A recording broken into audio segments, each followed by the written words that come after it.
Hello everyone, welcome to study time with new informative video। UP triple SC का PET 2025 का exam संपन्न हो गया है और इस बार का जो एग्ज़ाम था वो 4 शिफ्ट में था। 2 दिन आपका पेपर था 6 और 7 को, और आपने जो भी पढ़ाई की थी जैसा भी किया था और उसके अकॉर्डिंग आपका जो पेपर है वो जैसा भी गया है और उम्मीद है बेहतर ही गया होगा।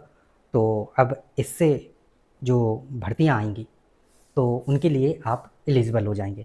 और हमें पता है कि बहुत कष्टदायी यात्रा रही होगी, और ऐसा नहीं किसी एक की, सभी विद्यार्थियों की, क्योंकि सेंटर इतनी दूर भेजे थे, समस्याएं। हालांकि इसके विपरीत ये देखने को मिला है कि जो विद्यार्थी हैं वो बहुत ज़्यादा मात्रा में परीक्षा सेंटर पर गए हैं, और ऐसा नहीं था कि दूर सेंटर भेजा है तो बच्चों ने छोड़ दिया हो, नहीं, बच्चे गए हैं।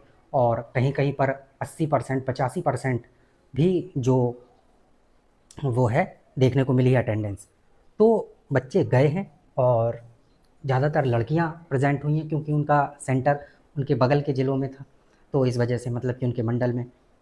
और लड़के भी मतलब पूरे ज़ोर शोर के साथ गए हैं, और ऐसा पहले कभी ऐसा देखने को नहीं मिला है कि दूर सेंटर गए हों और परीक्षा में अभ्यर्थी ज़्यादा रहते थे तो 50% 60% बस, लेकिन इस बार लगभग 75% तो ओवरऑल ही परसेंटेज जो है वो अटेंडेंस कर रहा है। तो हम इसमें अगर बात करें कि पीईटी 2025 में पहली चीज़ तो 4 शिफ्ट में एग्ज़ाम हुआ है। तो जो 4 शिफ्ट हैं आपकी, पहली दूसरी यानी कि ये 6 का है, फिर 7 का तीसरी शिफ्ट कह देते हैं, और ये चौथी। तो सबसे पहली बात यह है कि कौन सी शिफ्ट जो है सबसे आसान थी और कौन सी शिफ्ट का पेपर जो है वो थोड़ा डिफ़िकल्ट देखने को मिला। देखिए, 4 शिफ्ट हैं, कितनी भी शिफ्ट हों, 2 हों, 4 हों, 10 हों, तो उसमें क्या होता है कि कुछ ना कुछ अंतर तो होगा ही होगा, और वो हमेशा होता है। लेकिन ये बोला जाता है कि हम नॉर्मलाइजेशन करेंगे, प्लस इसके साथ साथ जो हम शिफ्ट में पेपर बनाएंगे अलग अलग शिफ्ट का, तो उसमें इक्वलिटी लाने की जो चीज़ है वो करेंगे कि ऐसा ना हो कि किसी का बहुत कठिन हो जाए, किसी का बहुत सरल हो जाए। हालांकि कभी कभार ऐसा देखने को मिल जाता है, लेकिन यूपी ट्रिपल एससी ने इस बार जो चारों शिफ्ट दी हैं, इनमें ये कह पाना कि नहीं पहली शिफ्ट बहुत आसान थी, चौथी शिफ्ट बहुत कठिन थी, या दूसरी शिफ्ट बहुत आसान थी, तीसरी शिफ्ट बहुत कठिन थी, बहुत मुश्किल है। क्योंकि यूपी ट्रिपल एससी ने जो इस बार जो जो भी फार्मूला अपनाया है वो एकदम सटीक अपनाया है। कोई भी ये नहीं कह सकता है कि नहीं मेरी शिफ्ट बहुत आसान थी, या कोई ये कह दे कि नहीं मेरी शिफ्ट बहुत कठिन थी। यूपी ट्रिपल एससी ने नपा तुला, एक ये बोलते हैं ना कि 19-20 का अंतर होता है, तो यूपी ट्रिपल एससी ने 19-20 का भी अंतर नहीं रखा। तो ये चीज़ है, यानी कि चारों शिफ्ट का जो लेवल है वो एकदम एग्जैक्ट रखा है। कहीं भी बच्चों को ये कहने का मौका नहीं मिला कि नहीं वो शिफ्ट बहुत हार्ड थी या मेरी शिफ्ट बहुत आसान थी, ऐसा कहीं भी कहने को नहीं मिला। अब ये चीज़ें हो जाती हैं और सबके साथ होती हैं कि आपने अगर दूसरी शिफ्ट दी है तो आपको हो सकता है तीसरी शिफ्ट वाला पेपर अगर आपने देखा तो आपको लगे कि नहीं मैं इसमें अच्छा प्रदर्शन कर सकता था, मेरे से आसान है। या चौथी शिफ्ट आपको आसान लग सकती है, कठिन लग सकती है, या पहली शिफ्ट या पहले वाले को दूसरी। तो देखिए, आप इस एग्जांपल से समझिए कि आप एक विद्यार्थी हैं, ठीक है, ये आप एक विद्यार्थी हैं, अब आपको 4 पेपर दिए जाएँ, तो ज़रूरी नहीं ना, और चारों नॉर्मलाइज़ करके ही बनाए गए हैं, मतलब लेवल उनका बराबर है, लेकिन ज़रूरी नहीं ना कि सभी में आपका स्कोर बराबर आए। हो सकता है इसमें आप 70 नंबर ला रहे हो, इसमें आप 75 ले आएँ, इसमें हो सकता है आप 65 ही लाएँ, इसमें हो सकता है कि 50 लाएँ, या जो भी, या फिर 70 ही लाएँ, 72 लाएँ, 80 लाएँ, जो भी हो। तो ऐसे ही अलग-अलग विद्यार्थी का है। लेकिन ऐसा नहीं है कि पेपर में कोई गड़बड़ी थी इस वजह से।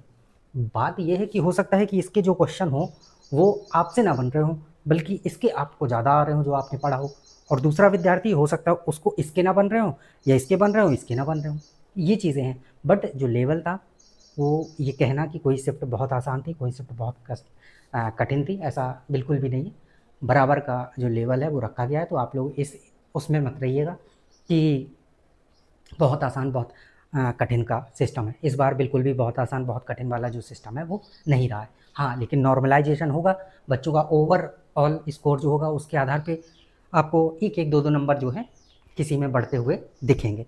और अभी तक ये कहा भी जा रहा है कि जो 6 तारीख की दूसरी शिफ्ट है वो थोड़ा सा आसान है, हो सकता है बच्चों को लग रहा हो। तो ये चीज़ें हैं। अब हम बात करते हैं तो आप लोग बढ़िया स्कोर करके आए होंगे। अब हम बात करते हैं सेफ स्कोर की, या फिर कहें कि कट ऑफ, जो आगे वैकेंसी आने वाली।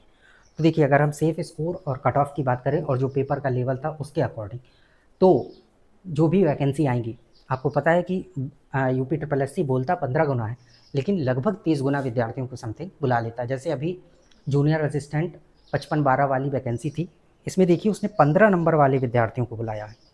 15 नंबर, हालांकि ट्रिपल सी वगैरह मांगता है, ये सब चीज़ें अलग बात है, और आजकल तो हर किसी के पास ट्रिपल सी होगा, नॉर्मल है। तो 15 नंबर वालों को बुलाया, तो और वैकेंसी भी 55-12 थी।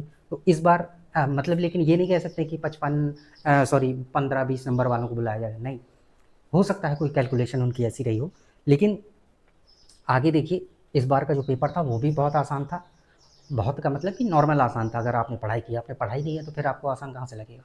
तो नॉर्मल एक आसान था, और जो वैकेंसी आनी है इसमें, वो लेखपाल की आनी है, वीडियो की आनी है, और मेन बात कर रहे हैं और जूनियर असिस्टेंट की और लोअर पीसीएस की। अब देखिए, किसी में अलग अलग पद करके दे दें, जैसे लोअर पीसीएस है, अगर इसमें उसने अलग अलग पद करके दे दिए कि लोअर पीसीएस में जितने भी पद हैं उनको अलग अलग विभागों के स्तर से निकाल दी, 3-4 वैकेंसी बना के, तो उसमें तो हो सकता है कि किसी बार 250 वैकेंसी आए, किसी बार 300 वैकेंसी आए, और अगर ऐसी आई तो फिर कट ऑफ स्वाभाविक सी बात है कि 80 के समथिंग आपकी रहेगी ही रहेगी।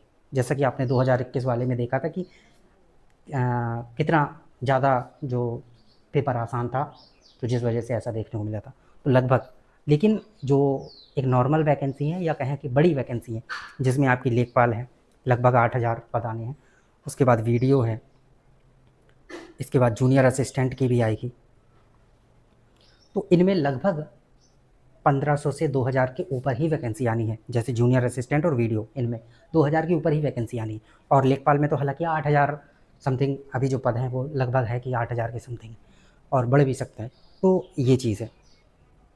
तो अब देखिए कि इसमें क्या होगा कि जो जूनियर असिस्टेंट और वीडियो है, इनमें 2000 के समथिंग वैकेंसी आएगी। तो आप ये मान के चल सकते हैं कि अगर आपका स्कोर 55 या 55 के समथिंग है, 55 या 60 के समथिंग बन रहा है, तो आप लोग उसके लिए एलिजिबल हो जाएंगे। और जो लेखपाल है उसके लिए तो और हो सकता है कि 45 नंबर तक वाले भी एलिजिबल हो जाएं, 45-46 नंबर। अब आगे की बातें अलग हैं कि क्या होता है क्या नहीं होता है, लेकिन लगभग इतना है कि इतने विद्यार्थियों को एलिजिबल किया जा सकता है। लेखपाल में हालांकि कोई भी स्पेशल डिग्री डिप्लोमा नहीं मांगते हैं, तो हो सकता है कि ये स्कोर थोड़ा बढ़ जाए, 45 से 50 या 55 के आसपास पहुंच जाए। तो ये चीज़ें हैं। तो यहाँ पे जो सेफ स्कोर था, लगभग क्या रह सकता है, यानी कि आपके 50 के ऊपर अगर नंबर बन रहे हैं तो आप एकदम संतुष्ट स्थिति में रहिए कि 2-3 जो वैकेंसी आने वाली है बड़ी बड़ी, उनके लिए आप एलिजिबल हो जाएंगे। ठीक है, और इससे कम भी कट ऑफ दे सकता है, जो कि आपने 55-12 वाली जूनियर असिस्टेंट में देखा भी। लेकिन हर परीक्षा अपने आप में अलग होती है, तो इस हिसाब से ठीक है। और हमने जो शिफ्ट का वाला चीज़ थी वो भी बात कर ली है। अगर आपकी कोई क्वेरी और क्वेश्चन है तो आप कमेंट सेक्शन के माध्यम से पूछ सकते हैं। बाकी आपका क्या स्कोर वगैरह है वो आप कमेंट सेक्शन के माध्यम से बता सकते हैं, और ऑफिशियल आंसर किया जाएगी 1-2 दिन में, तो उसके बाद भी आप मैच करके बता सकते हैं। चलिए, धन्यवाद, मिलते हैं न्यू इन्फॉर्मेटिव वीडियो के साथ।